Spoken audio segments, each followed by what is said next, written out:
or a business model innovation. It's like, so sending a package from overnight from San Francisco to Los Angeles doesn't seem that exciting, but positively guaranteed overnight. Well, 30 years ago, that changed the world. And the disruptive innovation was you sent that to Memphis, Tennessee in order to get it to Los Angeles. But the point was, it was a business model where people said, wow, that's the way to do business. Salesforce.com with its software as a service business model, very disruptive. So you say, well, is that an innovation? Because Salesforce.com, it's a CRM system, right? Well, yes, it is. It's a different experience, and it's also a different business model. So are these innovations that companies that are already players in the market should be looking at, or are these new innovation techniques that allow new companies to come in and take advantage of a growing marketplace, even though they don't have that disruptive innovation? I think advantage incumbent with customer intimacy and operational excellence. They tend to have bigger scale, and they tend to already have customers who are it's easier to convert an existing customer with an experience than to get a new one. Product leadership, probably advantage challenger, because the problem with product leadership positions, they often cannibalize the company's older product lines, and so the established companies are often resistant to that, whereas a startup's saying, I don't care, let's just go. So in general, when we invest in startups, we're investing in product leadership, and when you're investing in larger companies, it could be a combination of all three, but certainly customer intimacy and operational excellence more prevalent. But some of the things about customer intimacy, software as a service, or changing business models, represent the same challenges to big companies as do product innovation, because they have an existing business and an existing business model, and they're still constrained by kind of thinking inside that silo. I think business model is the one that goes both ways in particular. So I think there are ways to improve a business model. You and I were talking about Goodyear. Maybe they could, instead of selling tires, they could sell miles, right?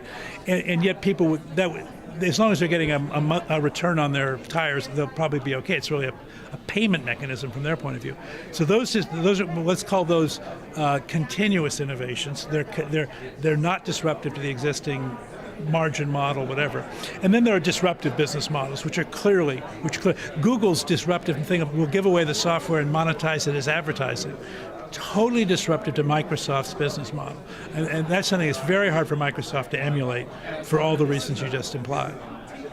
So if you're a CEO in an organization and you're conscious that you need to do things to improve the bottom line, and you're saying, I'm looking to innovation as a solution, have you got some advice on how do they deal with these challenges? Because there's always this mentality, well, we'll just do tomorrow what we've done today. And how do you kind of create the impediment? Sorry, how do you create the imperative for innovation? And then how do you try and focus on which of those things you should be doing in your organization? Because you've offered a lot. Lots of tons. It's interesting. I've got a new book coming out in the fall. It's called Escape Velocity. And the subtitle is Free Your Company's Future from the Pull of the Past. So it's very much right along the question that you just asked.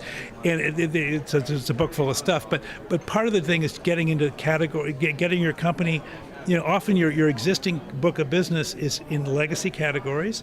It's highly material to your financials, but the categories are not growing. In fact, they may begin to be threatening to shrink. There's some very exciting categories, but they're not material yet.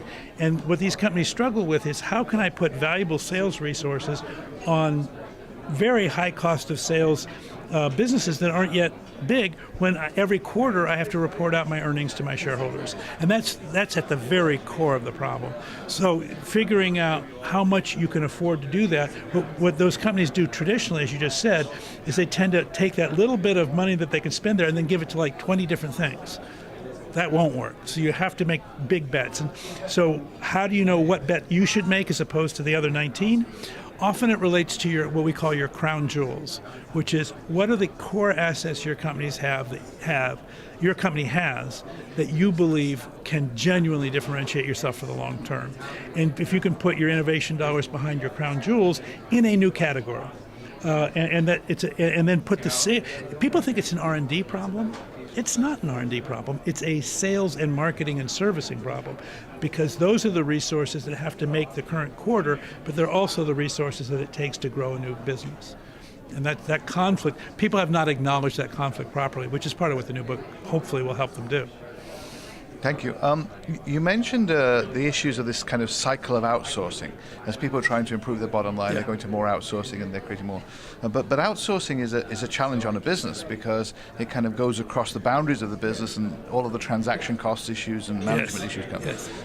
Have you any thoughts on how organizations that are very used to controlling their relationships with suppliers and those very, very tight relationships, how they can be more innovative and manage those relationships and maybe move out of their comfort zone? Well, so part of what's going to force them out of their comfort zone is the realization we simply cannot afford to spend the kind of management capital as well as potentially financial capital and human capital in an area that doesn't differentiate us. It's just taking too big a part of our pie.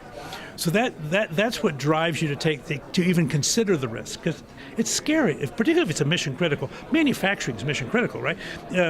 Customer service can be mission critical. You outsource your sales to a channel partner, that's mission critical. So how do you get the courage to do it? Well, you get the courage because there's a burning platform behind you. Then the next question is, how can you manage that relationship better? And we historically, the first pass was very awkward. It was very much, well, get a contract, get a service level agreement, hold their feet to the fire. That's a horrible basis for a relationship. So what we were talking about in Communicate this morning was, no, invest in middle management capability to continually negotiate and develop and grow that relationship. Engage the partner in innovating on your behalf and co-innovating with them. And give your middle management a series of communication and collaboration and coordination technologies that allow you to work across that thing in a much more semi-permeable membrane instead of these very, lockstep kinds of things. Yeah. And you're very optimistic about new technology opportunities.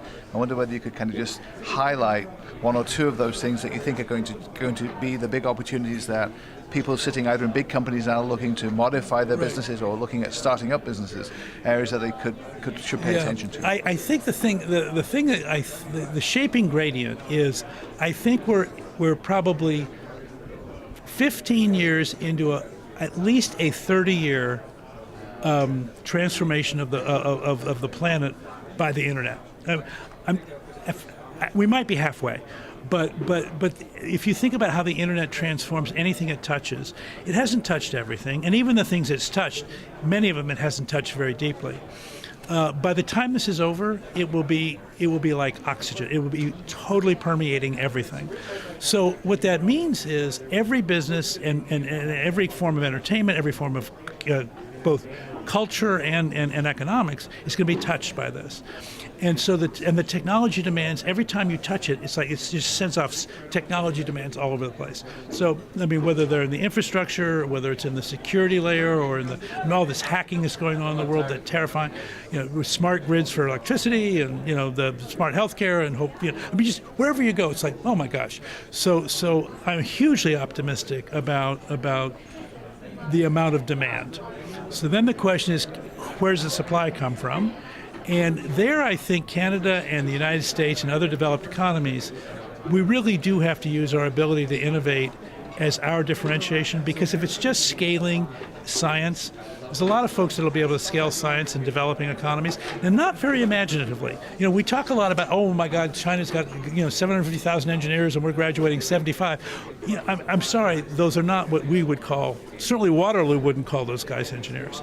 So I think there's a huge differential still. Now, it won't last forever, but I think for the next 15 years, we have to innovate, really. We have to take advantage of the fact that we really do invent in interesting ways in our cultures that other cultures still have not yet mastered, because they're raised in systems which are either too command and control or too punitive or too, just too dangerous.